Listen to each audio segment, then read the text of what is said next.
Good afternoon, everyone. I hope you enjoyed your lunch and you're wide awake and not in a post-lunch sort of dormancy. Honourable Minister, High Commissioner, Professors, Presidents, honoured guests, thank you for inviting me to speak at this conference. It's a great honour, and I hope that in the next sort of 15-20 minutes I'm able to briefly describe a little bit about what the University of London does and has been doing for some considerable time.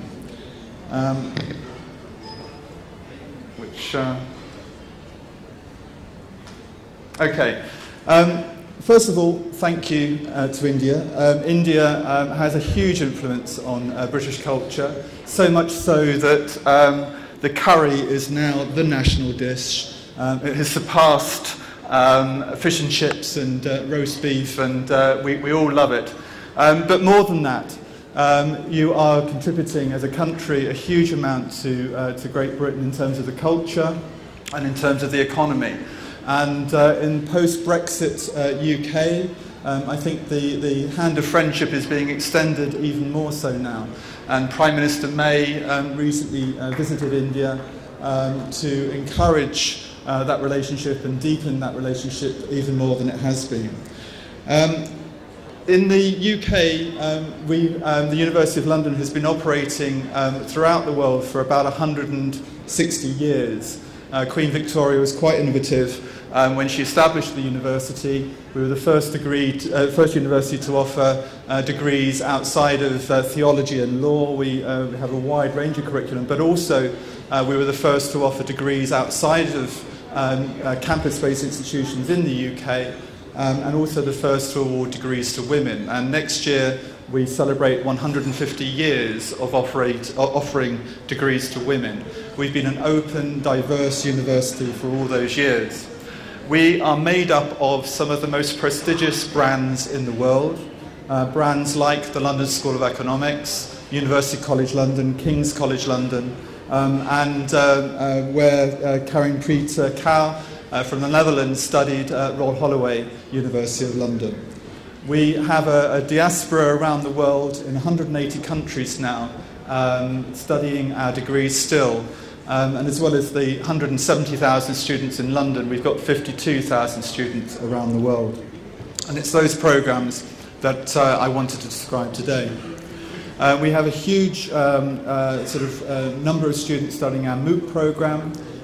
We've got prestigious research that's used throughout the world, and we've got an amazing alumni program and post-graduation employment program.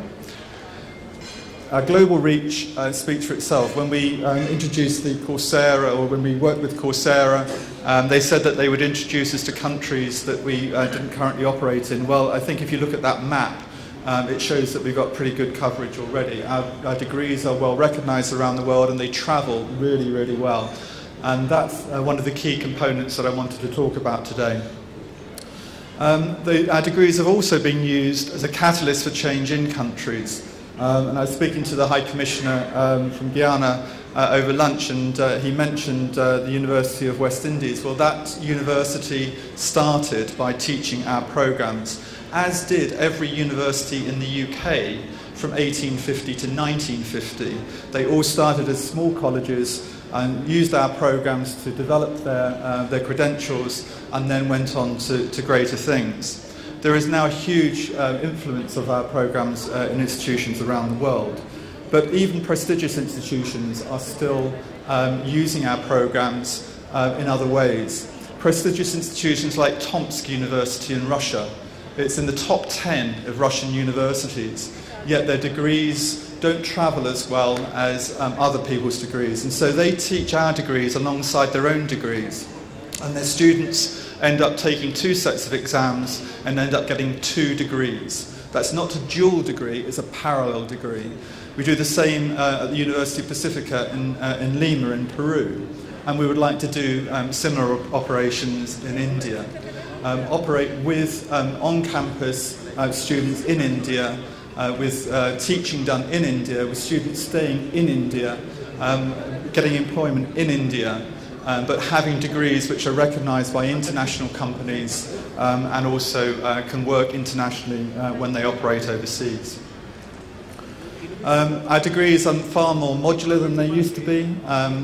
We're developing credit transfer operations and CPD opportunities where individual modules can be taken and certificated programs can be taken without doing a whole degree program. Employers like that, they can take particular units, staff can take particular units and understand new methods of accounting, new economic theories, new methods of management and so on. The degrees are also used in order to gain access to education in the UK and indeed internationally. The degrees are now recognised, and we've got a foundation degree in particular which is recognised as a pathway into undergraduate studies, and a lot of students end up at our member institutions as a result of that. So that's also something else to bear in mind. We've got a wide range of programmes, both undergraduate and postgraduate. The vast majority of these are sourced by the London School of Economics. They're known as the Economics, Management, Social Science, Finance and Social Sciences degrees. And we've got about 22,000 students studying those programmes around the world.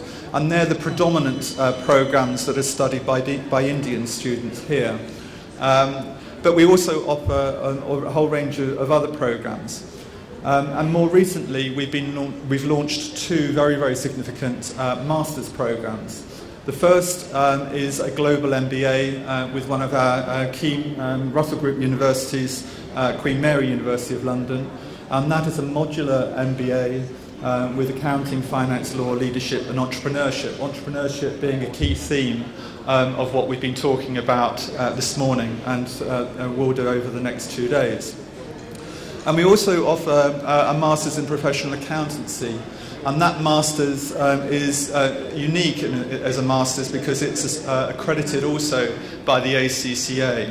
And that was only launched last year, and we now have over 2,500 students on it. It's a hugely popular programme because of what it provides in terms of professional accountancy skills.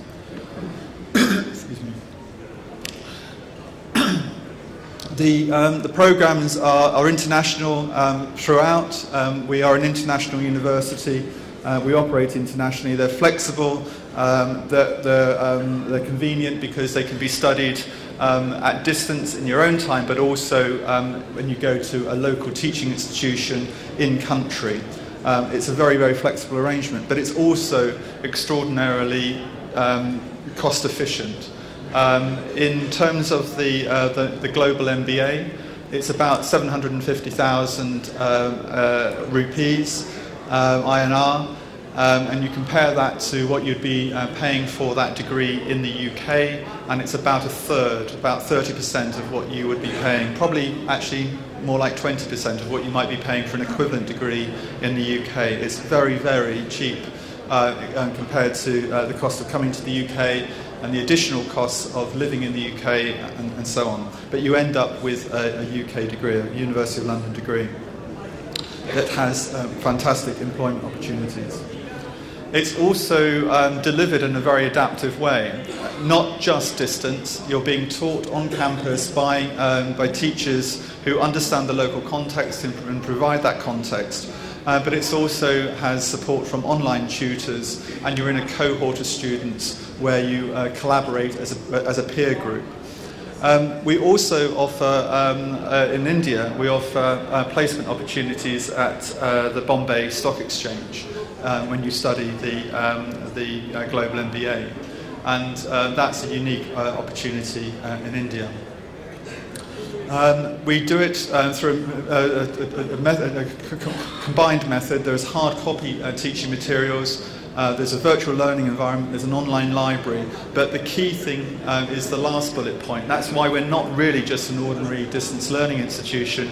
We rely on local teaching expertise to teach these degrees, and that's I think unique in the way in which we approach these things. These recognised teaching centres operate around the world. We support them by helping them with their teaching ability, their pedagogic approaches. We quality assure them each year. We have regular visits and spot checks, and we do student satisfaction surveys with them. And there's a range of them that are both public and private institutions.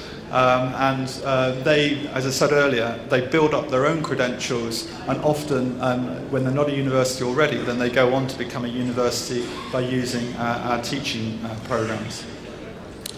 I said this already in terms of tutorial support.